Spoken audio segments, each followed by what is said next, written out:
شاه دختنور پهلوی توی یه مصاحبه از زندگی و حس و حال خودش گفت اول از همه از مادر بزرگش شهبانو فرح حرف زد و گفت همیشه بهش یاد داده که زندگی فقط برای خود آدم نیست و باید در خدمت یه چیز بزرگتر باشه.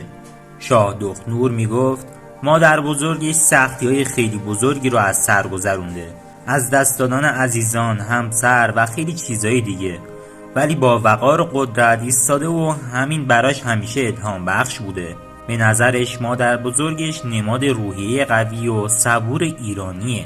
بعد از پدرش گفت اینکه با وجود همه سختی‌ها میتونست یه زندگی آروم برای خودش بسازه، ولی راه سخت‌تر رو انتخاب کرد.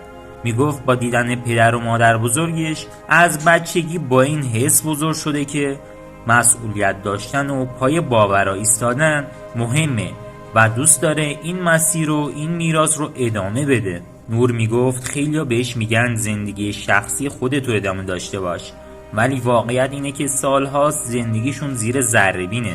با این حال همیشه سعی کرده درس و کارش رو جدا از بقیه مسائل نگه داره. میگفت پدر و مادرش اسطوره‌های زندگیشن و ازشون خیلی چیزا یاد گرفته، از قدرت، ایستادگی و عشق به مردم بگیر تا غیره.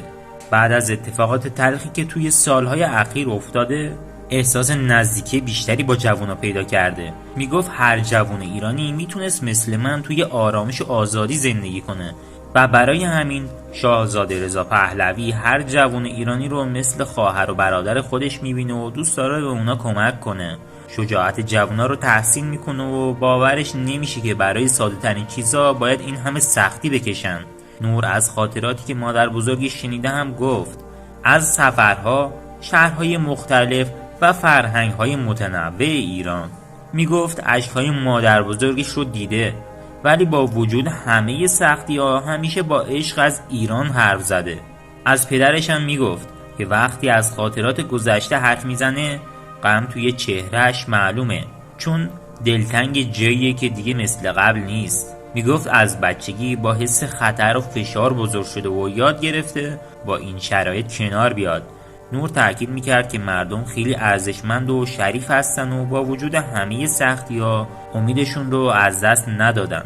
نور میگفت من فقط دارم از حق و انسانیت دفاع میکنم و سعی میکنم صدای امید باشم. به قول مادر بزرگش همیشه باور داره که نور آخرش از تاریکی قوی تره.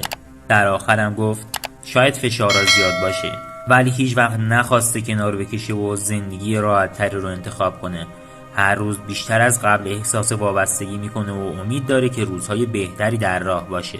از مردم خواست با احترام حرف بزنن، روحیه‌شون رو حفظ کنن و بدونن که هر کسی حتی با کارهای کوچیک میتونه اثرگذار باشه.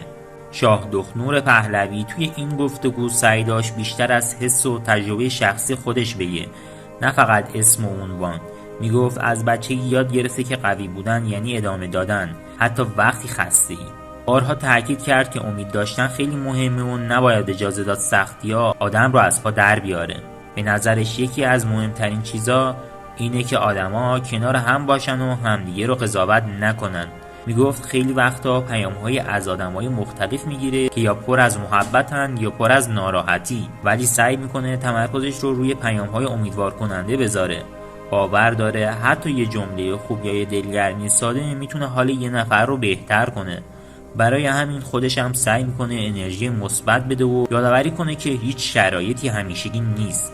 نور میگفت شاید دقیقاً نتونه خودش رو جای بقیه بذاره، ولی درد و فشار رو حس میکنه و براش مهمه که مردم بدونن تنها نیستن. از نظرش اولین قدم اینه که آدم امیدش رو از دست نده و به خودش و آینده امیدوار باشه. میگفت تاریخ نشون داده که بعد از هر دوری سختی روزای روشنتری هم میاد. در آخر دوباره تاکید کرد که با وجود همه فشارها دلش میخواد همون مسیری رو بره که از خانواده‌اش یاد گرفته، با احترام، صبوری و ایمان به این که آخرش حال دلها بهتر میشه. میگفت شاید راه طولانی باشه، ولی وقتی آدم تنها نیست تحمل این راه خیلی راحت تره. ممنونم که تا انتهای این ویدیو همراه ما بودی. اگه از این ویدیو لذت بردی ممنون میشم از کانال خودت یعنی کانال گذرگاه تاریخ حمایت کنی.